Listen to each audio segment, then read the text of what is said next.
Thank you.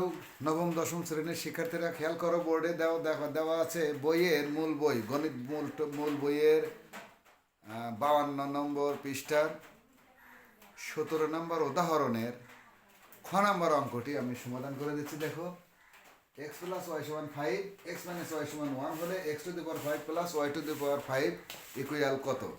কিছুই না। অঙ্কটি খ নম্বরে যদিও থাকে, গ নম্বরে যদিও অঙ্কটি থাকে, গ নম্বর সাধারণত আমরা 4 জানি, 4 মার্কের, কিন্তু এই অঙ্কটি খুবই ছোট্ট এবং সহজ। দেখো, x প্লাস ওয়াই সমান 5 দেওয়া আছে, নিচে x মাইনাস ওয়াই সমান এই 1, এটা কিন্তু আমি লিখে নিলাম। তাহলে দেখো, এটা কেটে গেল, যদি যোগ করি 2x ইকুয়াল 6 বা x ইকুয়াল 3, 3 দুগুণে কিন্তু 6। এখন ওইখানে আমাদের দেখতেছি x এর মান আমরা বসাই দিতে পারবো, কিন্তু y মান দরকার।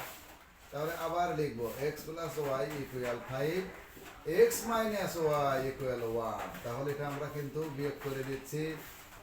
বিয়োগ করলে নিচে শ্রেণী পরিবর্তন, 2y ইকুয়াল কত হয় দেখো 4। তাহলে y মান কত হয় 2। এই 2 আর এই 3 আমরা ওই যে x to the power 5 plus y to the power 5 আছে ওইখানে কিন্তু বসিয়ে দেবো। তাহলে x টু দি পাওয়ার 5 আমরা নিচে একটু তুলে নিলাম, y টু দি পাওয়ার 5। দেখো, x এর মান কিন্তু 3, তার উপরে 5 প্লাস y এর মান কিন্তু 2, তার উপরে 5।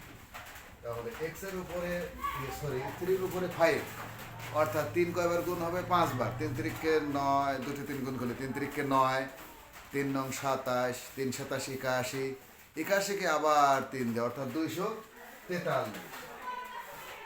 243 প্লাস 2 এর উপরে 5 মানে কত? 2 এর উপরে 4 মানে 16, মানে 32। 32। এখন আমরা যোগ করে দিলাম, দেখো 3 আর 2 এ কত? 5, 3 আর 4 এ কত? 7, আর 2 2, অর্থাৎ 275 কিন্তু আজকে আমাদের এটা আনসার। Thank you.